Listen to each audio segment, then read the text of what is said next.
Hi everyone, it's me Anissa, founder of pumpitupmagazine and editor-in-chief, and I'm here to talk to you about a new cover girl, Carrie Simmons, the November edition 2023.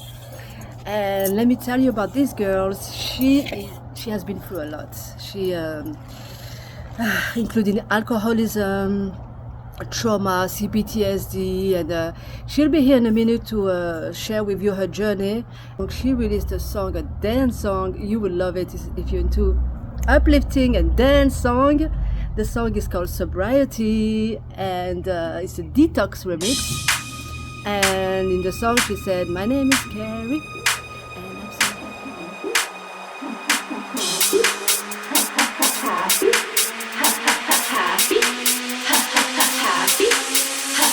happy. My name is Carrie, and I'm so giddy. Sometimes it's scary how I'm so happy. Happy. Just to be here. I do not have a single carry away with me. Let's go there, baby. We don't have to stop. Never stop, never stop. Just keep going up, never coming down. It's your side. Hi Carrie. Hi, Anissa.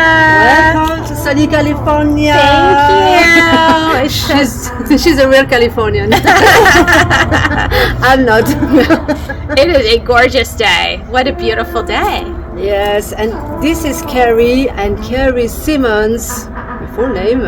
She's a great soul, and she's a great singer and entertainer, basically, because you've been doing some commercials and movies and modeling, and she's doing it all.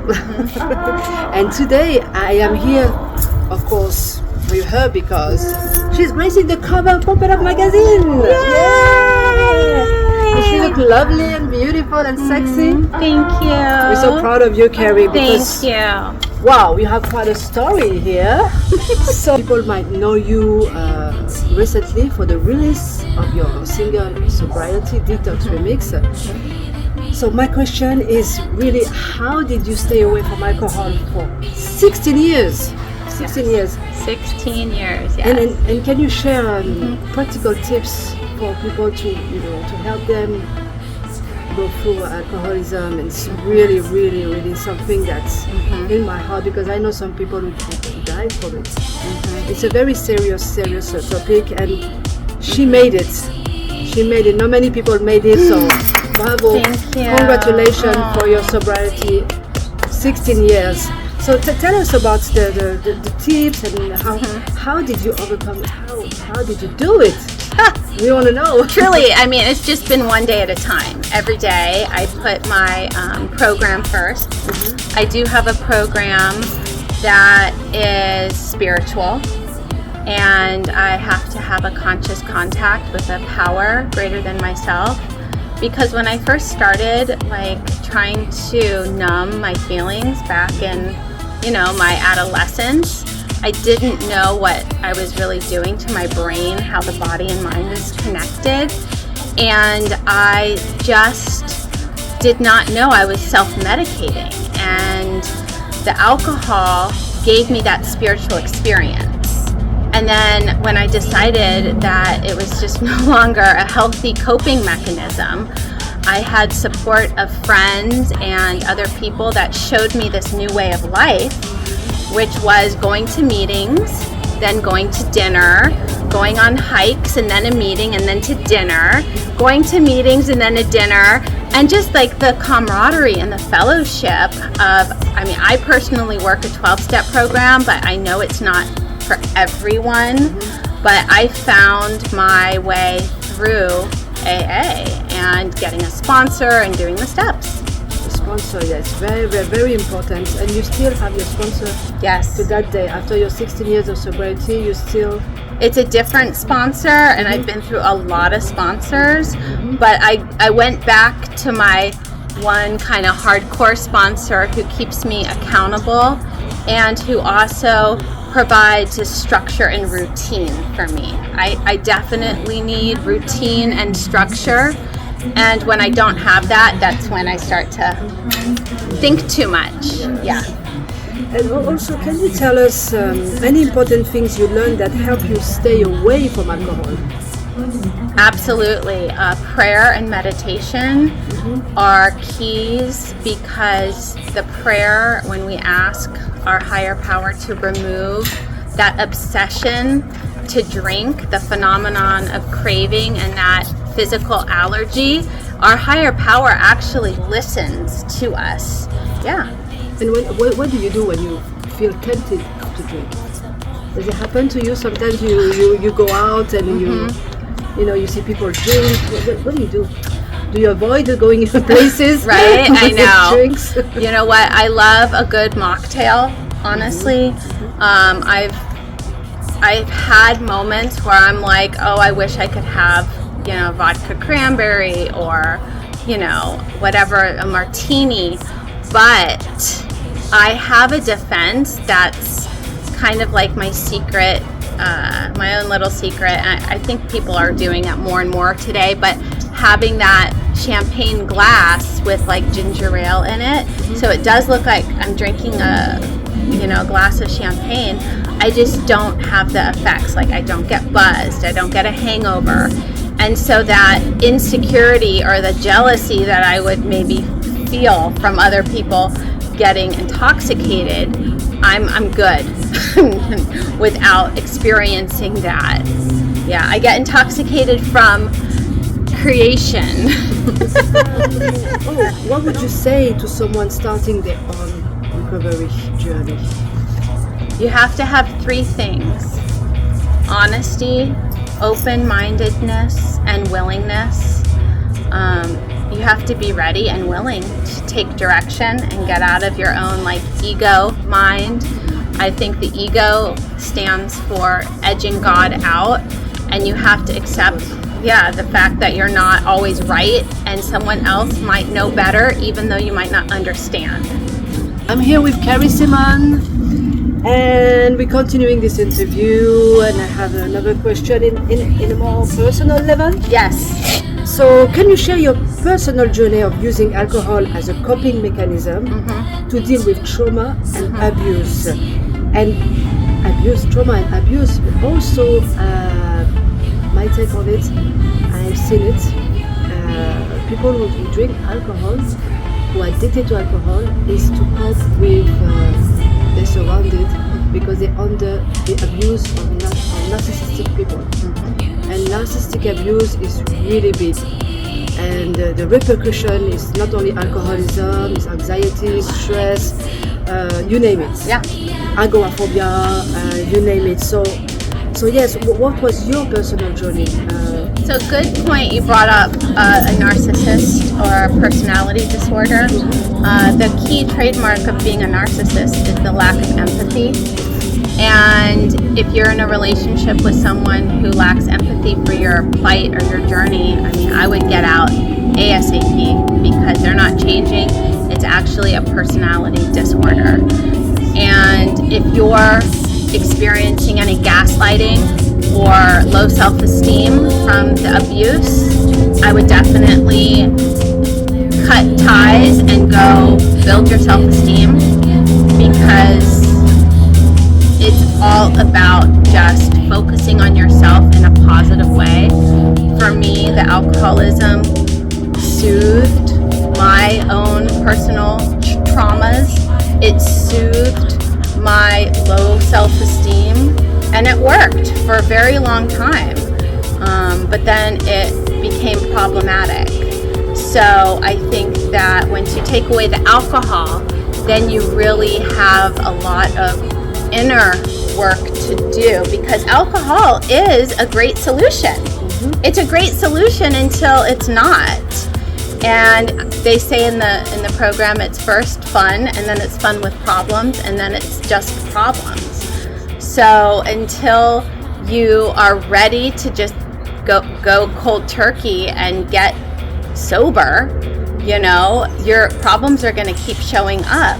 but it's an amazing time to be sober right now, because I think the word is there's a new zeitgeist, cultural zeitgeist coming along, where we're seeing more and more, celebrities and mainstream artists die from addiction. And it is just, it's so, you don't have to die. You can treat it. You can manage it.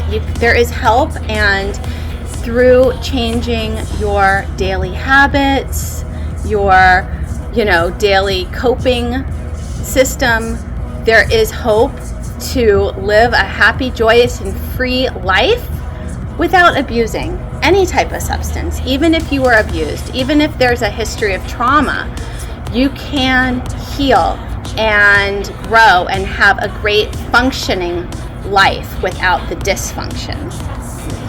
Yes, that's true. And like you always repeat, I heard you say that so many times, you have to do your inner work. Yeah. What kind of strategy, what kind of strategy you would offer to help them begin their healing of recovery? I think if you learn about trauma and the body, it is a fascinating topic. PTSD doesn't necessarily mean that you had to go to war and you're a Vietnam vet. PTSD can result from the narcissist, from sexual abuse, from early childhood trauma, and it is stored in the body. So it changes the brain chemistry as well. In our brain, we have something called the amygdala, and it's in our limbic system, and it's in the reward system. So people who have gone through trauma either in their childhood or adolescent, they're more susceptible and they're more likely to experience addiction.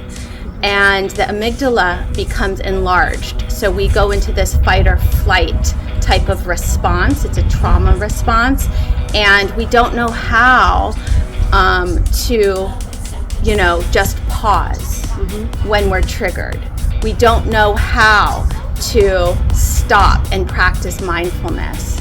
But with the help of a trained therapist or a life coach or a trauma specialist, these are teachings like the DBT, which is the dialectical behavioral therapy, and the CBT, which is a whole cognitive reprogramming of our mind. And awareness is the root of healing.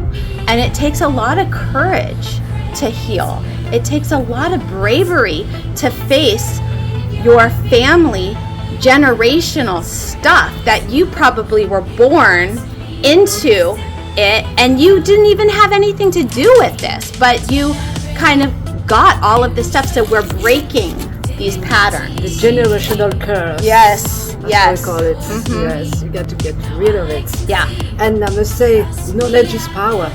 Yes, it is. Because you gain so much knowledge through all your 16 years to go through the sobriety. Yeah. You even became a therapist. Yes, I did. Tell me about this.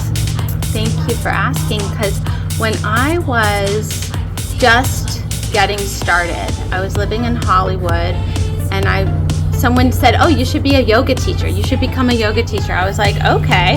So I took stuff to extremes, and I opened up my own yoga studio, and I kept wondering, why am I such an extremist? I didn't understand.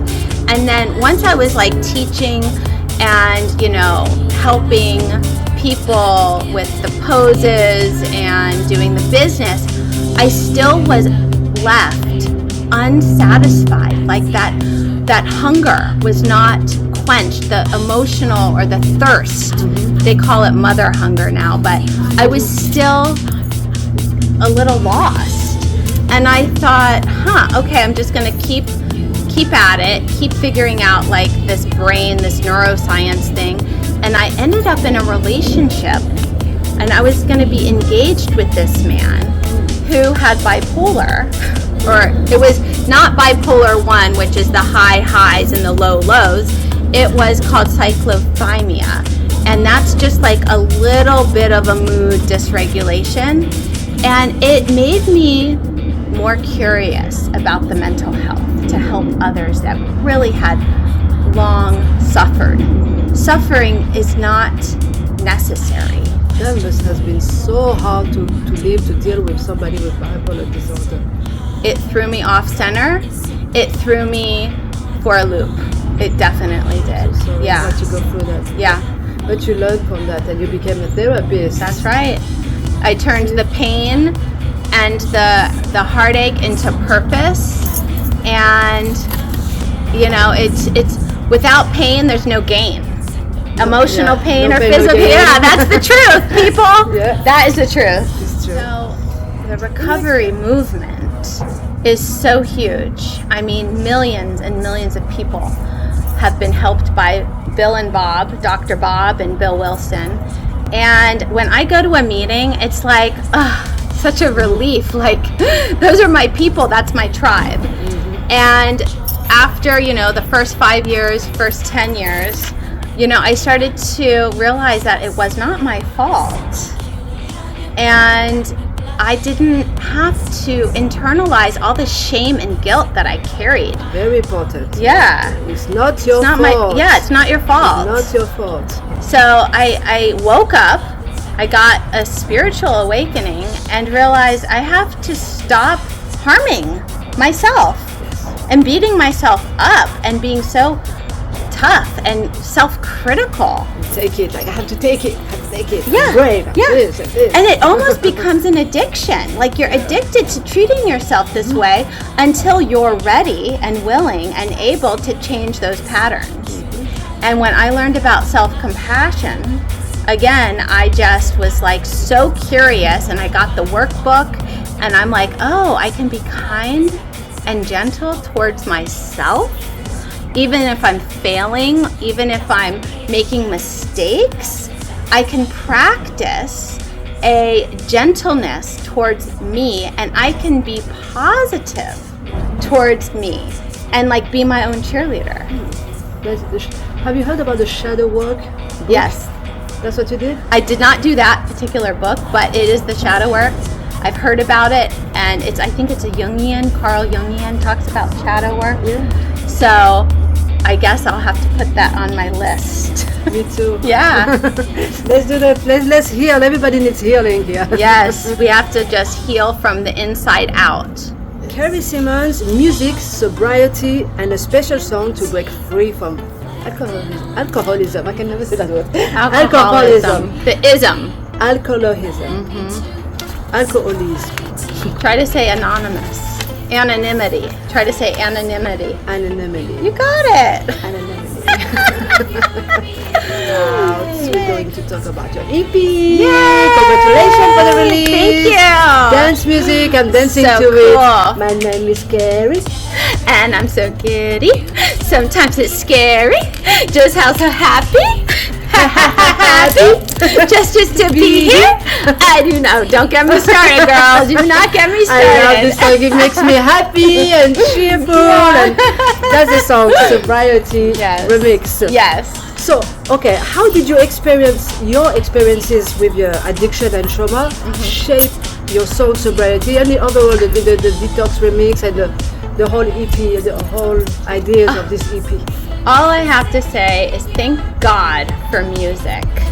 If there was no music, I mean, I would not be alive today. Music really saved me. I'm so grateful and thankful that I had an outlet, you know, to write and to sing and to dance and to put my emotions onto a platform where I could release them, because I was like so angry and hurt and just all these like disappointments and expectations, and I did not know how to channel that until I started writing lyrics and listening to instrumentals and beats, and I'm like, oh my gosh, this is actually magic. This is working for me. I can sing and rap and dance and release, and I felt a new high.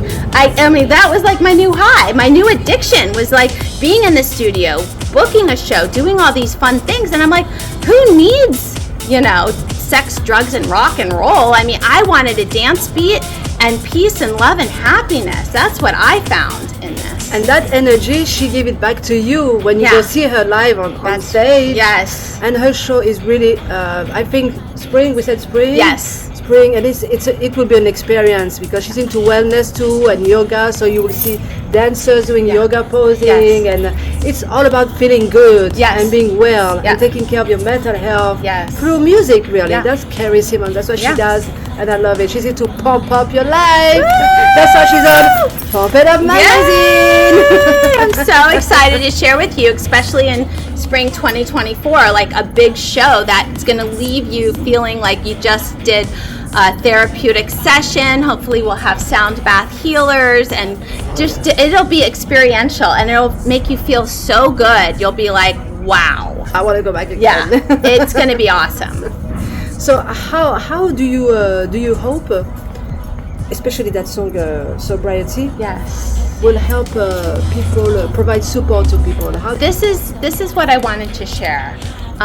One of the techniques when you have that desire to relapse, when you have a desire to, do something that you know is going to cause harm, that addiction, what the definition of addiction is the disease of wanting more and doing it even though it causes harm, right? And so knowing how to become mindful and to watch your thoughts and to see your thoughts as only thoughts and not believe those thoughts, right? And actually sit in the uncomfortability and sit and watch that craving or watch that urge pass and watch the wave just move. And you don't have to, give into it. You can just ride the wave and not get up and go to the liquor store or take the shot or do whatever it is that you're struggling with, but just to sit and to breathe and to wait. And in that space, hold the space for the urge, and it will pass. This too shall pass. And sing, and I'm so happy. Just by saying that. Yeah, I am so happy that it has been lifted. This freedom from bondage. It is just incredible. Say those words. I'm so happy. You I'm sing so happy. Body believes. Just to be here. I do not have a single carry away with me. Let's go there, baby. We don't have to stop. Never stop, never stop. Just keeps going up, never coming down. It's my side of the street. Come around, come around. Come around. I love it. Yay. Oh, okay. Yeah, I just got a new website, CarrieSimmonsOfficial.com, and all the latest and greatest performances and music is up there. I'm also doing every Saturday morning the Instagram Live. I'm offering a yoga class every Saturday morning Pacific Standard Time at 9 a.m. just for an hour of recentering and peaceful meditation and some sun salutations. So that's Instagram Live. And then, of course, you can get my music on Spotify. Thank you, Carrie. I'm so happy that you came here. I'm so happy. Thank you, Anissa. Thank you. You're awesome. Something. Look at that! I'm so excited. You guys get your copy right here. It's all about health and wellness and mental health and music. And you don't want to miss this issue. It is the soundtrack of the mind. What's really going on with musicians and mental health? Here is your latest copy. Thank you. Namaste. With her sexy self. So you're going to be joining us for a little session of yoga and meditation in a minute. So stay tuned. And don't forget to visit pumpitupmagazine.com and follow us at Pump It Up Magazine. Thank you. Thank you. Love you. My name is Carrie, and I'm so giddy. Sometimes it's scary how I'm so happy. Happy. Just to be here. I do not have a single carry.